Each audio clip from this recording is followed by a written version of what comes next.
Jazzcast Pros.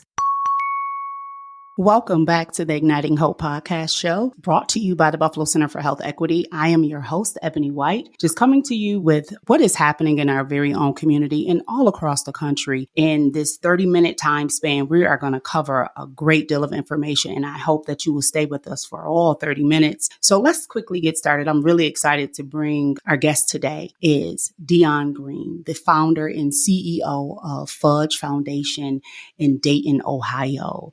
Hello, Dion. How are you? I'm doing well. Hello, Ebony. How are you? I'm doing pretty good. Tell us a little bit about yourself. I know we're going to cover a lot of information, and for our listeners and viewers, whatever time of the day you choose to listen, you might want to make sure you have a pen and pad next to you to take down all this vital information. Once again, my name is Dion Green. I'm from Dayton, Ohio. I'm a black man in this country. Proud father and still a proud son. Grew up in Springfield, Ohio. To my mother, Denise Green. I have another sibling. Me and her share the same moms, but I was my father's only child. Had a pretty hard life growing up, but I never let those barriers or roadblocks stop me in moving forward in my life. Ended up attending school, getting my bachelor's and master's in business, and I'm currently attending school again to get my second master's in social work. That nobody told me to say, Dion, just stop. But, I'm one of them people. Stop. I know. I'm one of them people that once you start, I can't stop. So, and this is something that is needed in our communities. We need more black men in that field because there's very few. So not only for me, I'm doing it for other black boys and other black men in the country to encourage and inspire to move forward in this field, because there's so many of us that need help, but there's not a lot of us that look like us to help us. Just trying to break that stigma. That's very true. Tell us about the Fudge Foundation.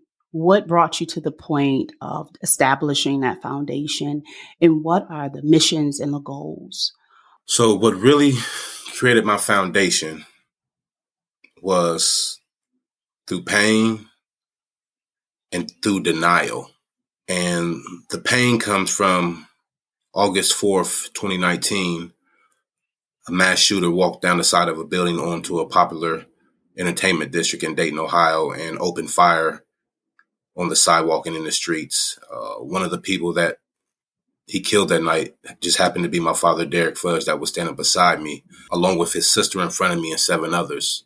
That night was an unbearable night. It replays in my head every day, whether my eyes are closed or open. I have a visual aspect of that night every time it comes to my memory. But what made me create my foundation was the denial part, where people that was impacted, family members that lost loved ones, were being denied help from the state of Ohio due to a bill called VOCA. And VOCA is in every state in the United States. It's a little pocket of funds that are in the Attorney General office that are for people that have been impacted by violent crime to apply for burial expenses, jobs, if you're missing work, counseling, all types of things. But the restrictions on being able to receive those funds and the barriers that are in front of you on that application to even move forward is just ridiculous. And I was just one of the families and one of the survivors that was denied that help from the state of Ohio due to my father being 9 years and 6 months clean of not being in trouble, and you had to be 10 years. So that right there was what made me create my foundation, because I started advocating in the state house on how that bill sucks. He didn't ask to die. And we are the ones that are still here living through that pain every day, being reminded because we feel the void of our loved ones. You know, some people don't have insurance. Some people do, but they shouldn't have to worry about how to bury their loved ones and how to move forward on in life. So I challenged that bill in the State House in 2020. As we was moving forward, it was passing through the Senate, but then the one bill that passed all throughout the United States, Stand Your Ground, came into session. So I started fighting that.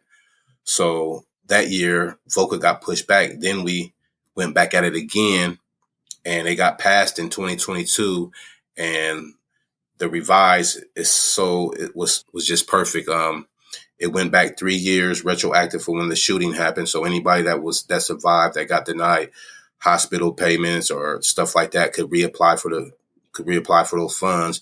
Plus, it took all the restrictions off. So you were talking about some of the restrictions. So I know you kind of discussed about you couldn't have a criminal history or be a felon and having at least 10 years from having any contact, and the barriers that poses on our Black and Brown communities. What were some of the other restrictions that were laid out in that bill specifically? Thank you for asking, because there's a lot. So say, Ebony, you're riding in the car with me and somebody takes my life and you apply for the VOCA. If you don't assist the police with their investigation or give them the information they want to know, you will be denied. But see, what they don't understand is that retaliation is real. Okay. And once we give you that information, are you going to protect that person? So that got taken off. Also, there was one good friend, her name was Elena, that was shot. She was on Ritalin or something like that was in her system, and they denied her, and that was her actual medication. Oh my gosh. So you're trying to tell me that this young woman that you were speaking of was criminalized for a medication in which she was prescribed to take for various health reasons. And that was another penalty of her not receiving the support that she needed. Correct. So with all of how did, even though you discussed about going to the Senate and pushing against that bill, what were the modifications? Like, what were the proposals? Did you play that key role in advocating for rewriting that legislation? When I first got introduced to it, she's not in office no more because she termed out, but it was Senator Peggy Lehner here that represent the Centerville district here. And she reached out to me and I had a meeting with her, and just to hear her efforts and want to change this, because so many people was being affected. Like, we are the ones that are still here. Yes, we miss our loved ones, but for those that can't get the mental health help because they don't have insurance or this and that, is needed, because without that help, the cycle of that it goes to everything. So like, for instance, like for me at the beginning, my alcohol intake went up. I was coping in a negative way. When these things happen, we don't care about mail. We don't care about nothing in the world. We're just trying to make it through every day and not understanding how we're making it through. But the next step that I can push on, these are not me, but these are examples. So my alcohol intake goes up. I'm not looking at bills. So now I'm in a chance of losing my home, becoming homeless. But my alcohol intake went up, but it's not really helping no more. So now I moved to harder drugs. So now I'm having a substance abuse problem. But now I'm on harder drugs. I have no money. Now, for me to get money, I have to commit a crime. So the circles of life without getting that proper treatment for that mental health. And we know that these things are going to surface someday, somehow. And just to be able to make sure that resources are there for those that are needed, directly or indirectly, are available. And I was proud to see that Ohio was the change agent of that, to move that forward. And I also, try to work on that across the country, because so many people need these resources. But the main thing about it is a lot of people don't even know these things exist. So I have to bring awareness about that. You discussed so much, and everything that you touched is environmental, our social determinants of our health that is systemically in place. But when you add substance abuse, you add trauma, you add depression, you add all of those layers, you're like, how do I get out of this cycle? You seem like you're constantly drowning. Fair. You and I met and crossed paths because we share an unfortunate, traumatic collision of violence and white supremacy and terrorism on our loved ones and our community at large. So what has come out of this constant, and the sad part is, it's not normal, right? But it happens so frequently. It's becoming normal. That people feel like it's normal. It's just another situation. This is not normal. We cannot normalize this. And what has come out of the White House is the first ever gun violence prevention. So for me, it has been, approaching 2 years in May, but it just never gets easier. So you already shared how you kind of thrown yourself into making a difference, being the difference that is so necessary.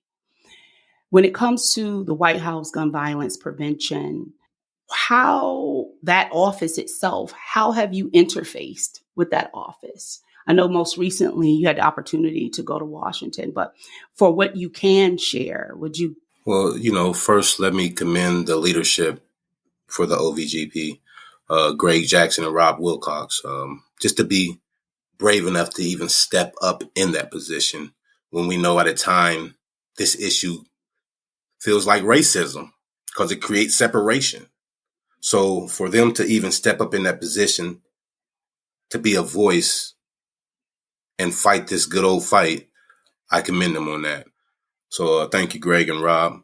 But yeah, ever since my shooting, I travel across the country to all the mass shooting sites to work with the families and the communities impacted. Just first off, showing up and being a support, especially when the shootings like ours are more Black and brown and people of color.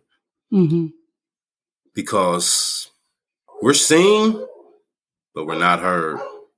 And so I have to let them know that they're not alone, because when I went through mines, I was alone. I didn't know what was next. I learned through failure. I just learned it through moving and loving on the next person and just is my dog barking loud? If you think he'll be fine. But just showing up and being a shoulder and an ear for them to lean on and to listen in a moment like that is just something crucial, because I didn't have that. So, and I know the type of pressure that it takes off, because usually when I go to those places, I usually tell people, just love on your family. Let your family love on you, because, you got media, you got this. I mean, they got us trying to do a funeral in the midst of trying to figure out what just really happened. So we're here, there, everywhere. So I try to take much burden off of a person and just say, let your family love on you. I will do the footwork until I need your John Hancock, or till you are needed, because we know when our loved ones are around and when the funeral all hasn't took place, we are so empowered by our family. But the real fight starts the moment when everybody after leaves. So I need them to know that they're not alone, because when these things happen, these crisis centers come, they set up. So, it's FBI agents, it's other organizations from across the country that are just there for a moment. And as we said, they want us to process our trauma like a car wash. They just want you to run it in and run it out and get back on the road like nothing ever happened. And you know what? When you say that's exactly what it felt like, almost rushed. And that's not true, because there was really, for me, it was a moment that I just needed for it to be quiet, because everything was it was so much noise that you can't really even hear at all, because you're literally in shock for, days on end, months on end, trying to figure out, and most of the things you're doing on autopilot. And what you speak about, everyone kind of came in, helicoptered in, flew in, and then when you are ready, some were gone, if not most were gone. Pretty much all, until it was the real community that was still there. So that's why I show up, to let them know, like, hey, you don't have to share your story with me, because I know you just probably shared it 18 times in that crisis center because you keep getting pushed along to the next person. I know what you've been through. I'm here. I'm a support for life. As long as I got air in my lungs, I'm always a phone call, a text message, an email away. And if you are able, not saying you will be, because we all grieve and heal differently, but if you want to advocate in mental health, if you want to advocate against gun violence, if you want to advocate in the community, hey, I know this organization that does this. I know this organization that does this. Oh, you need some peer support? I know they do this. So we're a resource for life, and we're not there for the moment. We're there for life. So you're doing a great deal of referral and linkage and a little bit of coaching. So what does your team consist of? So my village is social workers. Okay. That's why I'm back in the school again. They push me through the door. Right. And that's what a leader does. They inspire. And I'm happy. My collaboration is across the country. When I chime in and go to places, there might be other organizations say, hey, Dion, if they need this, I'm here. Because they know I'm there. They know I'm at ground zero. Plus, they're also checking on me because they know I'm putting myself right back in the day one. Right. People, right. I think people tend to forget because I got on this mission to fight. But I think they forget that I'm fighting for real inside internally as well. Because I'm just as hurt as them as well, but I'm trying to be hope to them in a hopeless atmosphere, because it does get dark, and it does really get dark in communities like ours where we really are seen and never heard. When I was just there at that panel, just hearing the things y'all are experiencing, I had to look around to say, like, am I in Dayton? It felt like the same thing. Like, it's so similar. So that's how you know it's systemic. Right? It's a structure. It's a structure. It's a system that operates the way it's supposed to operate. And we're feeling what, unfortunately, the system wants us to feel. Broken. By what has been imposed on us.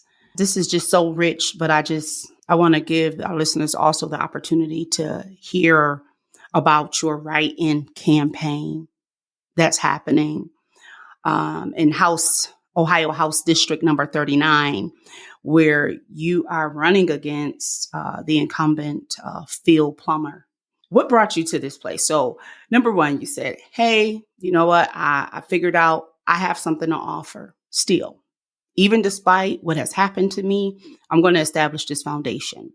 2, I'm going to, not only with this foundation, take care of the people in Dayton, Ohio, but I'm going to travel abroad and support all of the communities and the people in those communities with the support that they need during these trying times.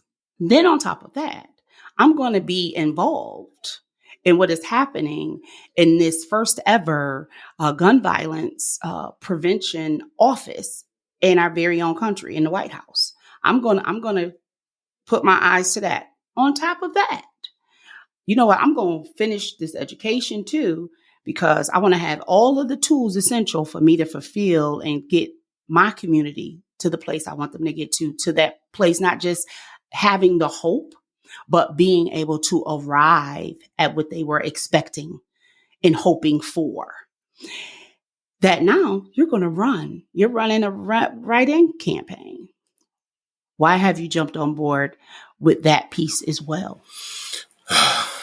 Man, I wake up every day and look in the mirror and say, Dion, what are you doing? And then some days I say, why not? I've been asked this question for years, and I kept saying, I'm not ready. I don't know nothing about that. Then I woke up one day and said, when would you ever be? So my motto is like Nike, just do it. You already lead with love. You already lead in spaces that you're intentional. You're already leading. So why not establish a space in your state capital to give the community a real voice, to offer hope, bring healing and progress, to see us together forge a path towards resilience and a thriving community. So I prayed on it and I just stepped up into it. But also, I'm just so tired of seeing our leaders in those positions. Thank you for your leadership. But sometimes, like all things expire. Things evolved. And if it takes me to try to break the cycle to encourage our youth, because our youth is what really our country is about to be, but we have to show them like, hey, you can do this. Whether if you don't know what you're doing or not, when you got other real leaders behind you, they're going to be with you the whole step. But first, we got to encourage them and make them feel valuable. Like, hey, I'm going to run for office. Because when you start looking at these sheets and you see the incumbents, then you see the candidates, You see very few of them on that right side. And it's just like, hey, what are we doing? And I understand that, for our youth and probably some for our older folks, it just seemed like it's the same old thing every time. So if we're seeing it's the same old thing, let's break that cycle. Let's shake it up. I don't care if you got $5 in your campaign, put your name up there. As me and you on this call, and I say, hey, I'm gonna run for president, and we just talking, and we get off the call, and I never run, but now I go up, I go foul and do this and that. That's action. That's a small step of action. A lot of people sit in rooms and say what they're going to do, or a lot of people sit in meetings and say this is what they're going to do. Then when you come back to the following meeting, nothing got done. So just for me to get up, go downtown and foul and put myself out there was already a win to me. That's an amazing point, because you talked about not just talking about it, but understanding that there's some actionable steps that have to happen in our pursuit, and not just accepting what we've been receiving and just saying like, listen, if I want some change, I'm at least going to stand up and get in the running. Right. I have to get in the running, and it takes courage to say that and not feel like I have to shrink. Because sometimes, like you already said, well, maybe I don't have what it takes, and then we self-doubt talk. We doubt ourselves and our capabilities. That's another systemic structure, because right. We're not supposed to be astronauts or lawyers, so we self-doubt ourselves. Right. We do this self-doubt, right? And we talk ourselves down, and we shrink into places and spaces of, unfortunately, mediocrity.